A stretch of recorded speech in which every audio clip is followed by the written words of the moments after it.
Welcome to the Atomic Impact Podcast. I'm your host, Jason Osborn. And on this podcast, we interview successful business owners for them to share atomic, impactful lessons that they've learned throughout the course of their business, share them with us so we can learn as well. As always, this show is sponsored by the LinkedIn Reverse Podcast Method, the new way to close deals that doesn't rely on any of the old traditional methods that everyone hates. We use this method to book 26 qualified leads and sales calls in 10 days without any ad spend, outreach, or social media posting. To find out more, direct message me on LinkedIn to have a chat. That's Jason A. Osborn. The link to that will be in the show notes below. But on today's show, our special guest is Lee Werrell. He's the owner of Compliance Doctor, providing regulatory compliance support for financial services. So, Lee, welcome to the show today. And I want to start off by asking you the question that I always start off with, which is this. If you somehow were able to have a time machine and go back in time to when you started your very first business, what's the number one piece of advice that you would give yourself? Well, thanks for having us, Jason. The number one piece of advice would probably be don't do it. If I knew then what I know now, I thoroughly enjoyed all my business ventures. I probably should have taken more notice of the people that I was dealing with and the people that I dealt with, and kept in touch with them. That's something I advise youngsters like my grandchildren today is just, keep the contact details. You never know when you can help these people in the future, or they can help you, or even just introduce you to somebody else. It's vital to just keep those contacts going, because owning a business is a very lonely life, or it can be. And sometimes you do need other people to talk to bounce ideas off, people who you know and respect, just to sound out some of your ideas. So yeah, that's probably the main point, because although a business is all about building, a business relationship, it's actually the personal relationships that make it more enjoyable. Yeah. So yeah, that's probably my main piece of advice. Yeah. I love that. I love that. Is there anything, Lee, that you've done after you've learned and recognized that you need to do that more? Is there anything that you've done, like put a system in place to keep regular contact or to reach out to be able to help you maintain that? Constantly, yeah. LinkedIn's a fantastic tool for that. And what I do is, those who have expressed an interest of being kept up to date with regulatory developments, for example, plus others who, because we don't just deal with financial services, we also deal with the professions, the lawyers, the accountants, because they have AML and compliance needs as well, and they're fairly new to the game, as most people will know from watching LinkedIn. However, that sort of thing, is old hat for us. So we do all that. But what I do is, on a daily basis, my CRM system tells me who to contact and what subject to send them a briefing on. So I have a weekly update of all, I think there's 47 different subjects, which I then put onto a text system, which then I put onto LinkedIn. Find the relevant contact and send it through there. And yeah, it keeps me top of mind if anything comes up in those areas, but also it encourages dialogue. Even if people aren't looking for business at the time, they often look for help, or opinions, or possible quick answers, if you like. Nothing of what we do is secret or, magical or anything else. It's all publicly available on the FCA website, PRA website, HMRC, ICO. But we know where to look, and that's the key for most people for speed. And I've built the business basically on speed of execution. A lot of consultancy. I've just launched a new product, actually, for writing business plans for non-regulated companies. We've been doing it for regulated companies for 25 years now. And I thought actually we could extend that to non-regulated companies. And by doing that, it's giving people a framework to work within. And that's kind of what a lot of people need, is a bit of a structure, because they get overwhelmed by all the information on a daily basis, and they just need somebody to help spell it out as to what they should be looking at, or what sort of framework to employ, because everybody has routines and practices, but the key is to write them down, to keep to them rigidly to a certain degree. I prefer to use the word framework rather than script, because with a framework you can move around, you've got flexibility, agility. With a script, you're fairly bound to follow that. So it's more having a framework and just a general way of working. Yeah. Lee, you've given some incredible points here. Two things I want to pull out of that really stuck out to me. One, you talked about, it's about the dialogue. And then the other thing you talked about is the framework around things. So I want to talk about, we'll get to the framework if we have time, but I'd like to talk about the dialogue bit, because I think this is really an important thing. When you've highlighted it beautifully, where you want to just create the dialogue. What you didn't say is, I'm trying to create the sell. I'm trying to create them to say yes to something. He said, look, I'm just trying to create a dialogue. And I love that, because that's what I'm all about as well. Is like, how do you build the relationship with people? And as you even said, hey, man, I ain't even looking for business right now, but it's about maintaining that contact and opening the dialogue. Absolutely. What are some of the key things that you've seen help maintain that dialogue? You already given some great examples for people, whether they're new or existing businesses. I see this as a big challenge for a lot of people. So what are some tips around that? Well, we monitor everybody who lands on our website, every business that lands on our website, and we follow up with that if it's relevant. We know which page they've landed on. We know which business they've come from. We've got software to do that. So we follow up with it, and we try and give them some useful information. We're not pitching for business, but if they've looked at regulated complaints, we'll send them our brochure on regulated complaints management. If they're looking at risk, same sort of thing. If they're looking at FCA authorizations, which is about 46% of our turnover is based on FCA authorizations or related, we'll send them a brochure on that. And it's just to introduce ourselves, because you're striking while the iron is hot, as they say, because it's obviously top of mind. That's what they're researching. That's what they're Googling, or even AI searching these days, because a lot more people are searching using AI.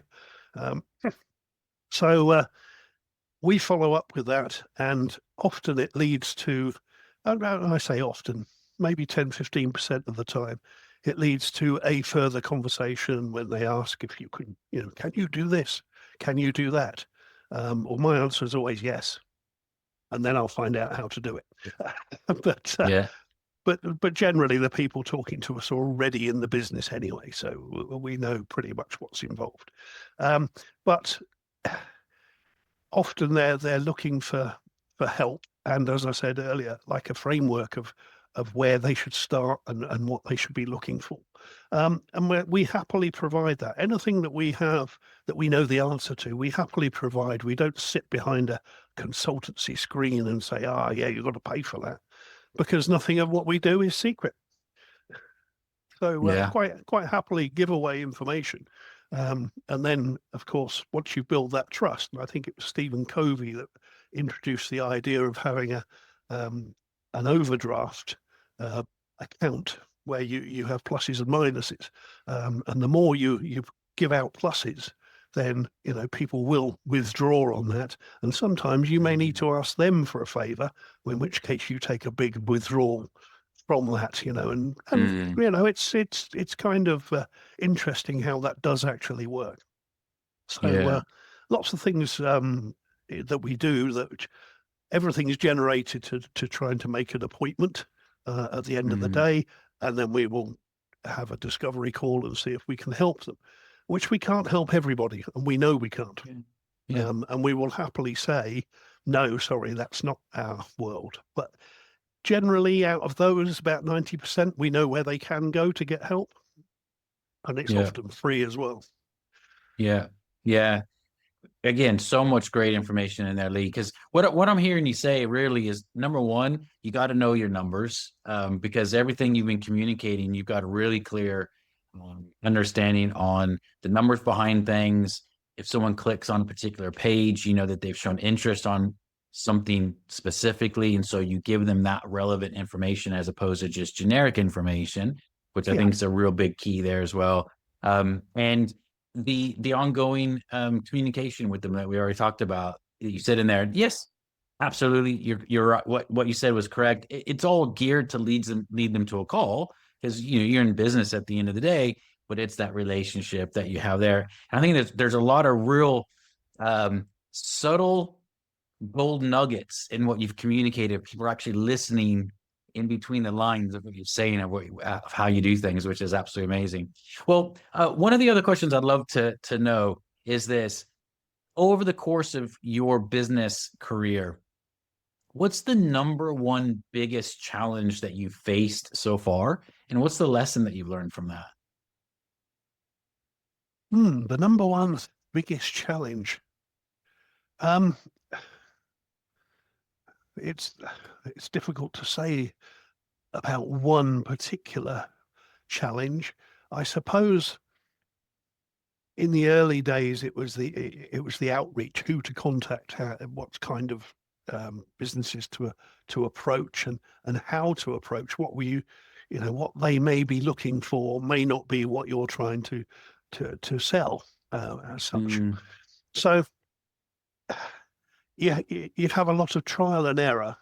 And I mean, my first business was launched in 1991. So from that, I was having to learn, that unlike the field of dreams, build it and they will come, they never do. The ticket yeah, office is shut. yeah, yeah, um, and you have to work out what people are actually looking for. It's the old, do you buy a 1/4 inch drill because you want a 1/4 inch drill, or do you want a 1/4 inch hole? Uh, you want the hole, yeah. of course. But the drill is obviously the vehicle to get that hole. So you have to approach it in that way and get people to react. Um, Sometimes you have to be a little bit controversial just to get a reaction out of people. Um, but if you can justify what you've said and why you've said it, then more often than not, it builds that early bridge to Mm, communication. But I mean, the longer term problem I had before was to keep clients, and that was uh, that was solved perhaps by giving away lots and lots of free information, mm, and translate, because regulatory world is very dry and boring. A lot of people don't see how it relates to them. What we try to do is interpret it in such a friendly way that they can yeah, understand. And also the nurturing of those who have been in contact but not actually done anything. As I mentioned, we know who's landed on the website, we follow up, and then once a month, all those people get put into a separate database, or a mailing system, and they get a follow-up email to say, thanks, and all the rest of it. But then they get put onto our weekly newsletter. mm, And again, the weekly newsletter is not geared towards sales as such. Most of them are just information, just about changes in the rules and what have you, and how it applies to different elements. But then every now and again, there will be something which we mention or we give away, and they can download it quite happily. And it's mm, interesting to know the numbers that come out of that as well. But yeah. you're right, numbers are key, whether it's a cost of acquisition, whether it's the lifetime value. They're all key to running a business today. Yeah, yeah, absolutely. Well, talking about running a business, what are your goals over the next couple of years? What are you looking to achieve, Lee? Well, the goal for the next 18 months, because we set these in the summer, We don't wait till New Year. We just change things whenever we need to. Yeah. Is to take it from a 6-figure consultancy to a 7-figure consultancy, and I've done that by getting another couple of consultants recently in the last 2 months, 3 months, 2 months, and building the business. I mean, we are so busy at the moment, which normally this time of year things are starting to quieten down because of Christmas. But no, it's most bizarre how busy we are, and it seems that the more work we do, the luckier we get in getting more and more. It's kind of like a snowball effect, I suppose, if you want to use a seasonal metaphor. And it's just doing to and businesses piling up for January as well, which again is unusual for our business. So Yeah, that's amazing. Great goal. Love that. Love that. Well, Lee, for people that are wanting to learn a little bit more about what you guys do and how you can potentially help them, what's the best place to get in contact with you? Well, our website is complianceconsultant.org. That's ever so simple. We do what it says on the tin. Our phone number is a free phone number, 0800 689 0190. Or, of course, if they want to email, they can use info@complianceconsultant.org. We also have a podcast, which is on Spotify, Amazon, Apple, YouTube, and a couple of others. Just search Compliance Doctor, and you can subscribe there. And we put up, not every day or every week, but anything that's salient that pops along, we get converted to a podcast and upload it.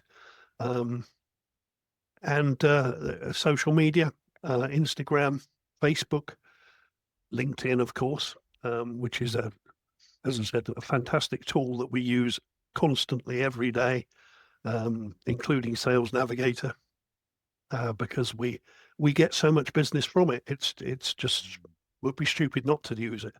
So they're the main ways, but there's lots of other ways as well.